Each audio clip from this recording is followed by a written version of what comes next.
Eu quero que você imagine um nascimento.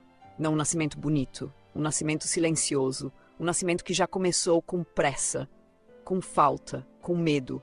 Uma criança que nasceu num lugar onde as pessoas não falavam de futuro, falavam de sobreviver, onde esperança não era um plano, era um luxo. E naquela casa a vida ensinava cedo demais, ensinava que o mundo não espera, que a conta chega, que a comida acaba, que o dinheiro some, que a promessa falha, que a mão que protege hoje pode faltar amanhã. E aquela criança cresceu com um tipo de oração sem palavras. Não era uma oração de fé, era uma oração de controle. Como se dissesse por dentro, não deixa faltar, não deixa cair, não deixa perder. E sem perceber, ela passou a acreditar que viver bem era sempre temporário, que a paz é frágil, que alegria demais chama perda, que segurança demais chama cobrança. Agora me responde uma coisa bem devagar. Em que momento você aprendeu que coisas boas não duram? Quem te ensinou isso? Foi alguém? Foi um ambiente? Foi uma ausência? Foi uma humilhação? Foi uma fase em que você precisou engolir seco e seguir mesmo assim? Porque tem uma coisa que acontece, mas a crença não muda sozinha. E a crença vira lente, e a lente vira destino. Existe uma sabedoria antiga que diz que a direção de um ser humano não depende apenas de caminho.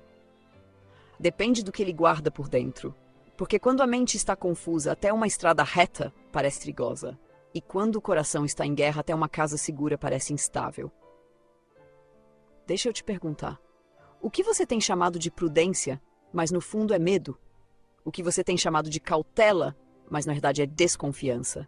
O que você tem chamado de responsabilidade, mas na verdade é culpa?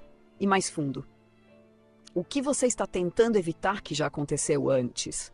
Porque às vezes a gente não está prevenindo um futuro, a gente está repetindo um passado, e isso aparece nos detalhes, no jeito de gastar, no jeito de trabalhar, no jeito de descansar, no jeito de dizer sim, no jeito de dizer não, no jeito de aceitar pouco só para não perder, no jeito de segurar demais por medo de faltar. E eu quero te falar uma coisa com muito cuidado. Tem gente que não vive, gerencia. Gerencia ansiedade, gerencia expectativa, gerencia medo, gerencia imagem, gerencia controle e chama isso de vida. Mas vida não é isso. Vida é presença. E presença só nasce onde existe confiança. Existe uma outra sabedoria antiga que diz que quando falta direção por dentro, a pessoa corre por fora. E corre muito. E cansa muito. E ainda assim não chega. Porque chegar não é só alcançar. Chegar é descansar no que se alcançou. E talvez hoje a sua alma esteja pedindo isso. Não mais conquista, mas permissão. Permissão para reconhecer que você já mudou, que você já cresceu, que você não é mais a criança que precisava viver em alerta. E agora vem a pergunta que separa sobrevivência de sabedoria. Se você parasse de viver com medo hoje, o que você faria diferente? O que você escolheria diferente? O que você deixaria de controlar? O que você deixaria de adiar? O que você deixaria de comprar para anestesiar? O que você pararia de tolerar por medo de ficar sozinho? Que decisão você tomaria se a sua vida não fosse mais guiada pela ameaça da perda? E mais uma, o que em você ainda precisa de cura para que a paz pareça segura? Porque tem uma verdade que muda tudo. Você não precisa de mais informação, você precisa de mais discernimento. E discernimento nasce quando você aprende a se ouvir com honestidade, sem se enganar, sem se justificar, sem se punir. E agora, depois que esse vídeo terminar, pegue papel e caneta e escreva. Qual é o medo principal que hoje governa as minhas decisões? Que situação do meu passado ensinou esse medo dentro de mim? O que esse medo me faz fazer com o meu dinheiro e com a minha vida? O que eu estou perdendo enquanto tento evitar perder?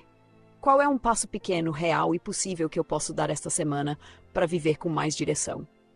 E por último, se eu tivesse clareza e coragem, o que eu decidiria hoje que eu venho adiando há anos?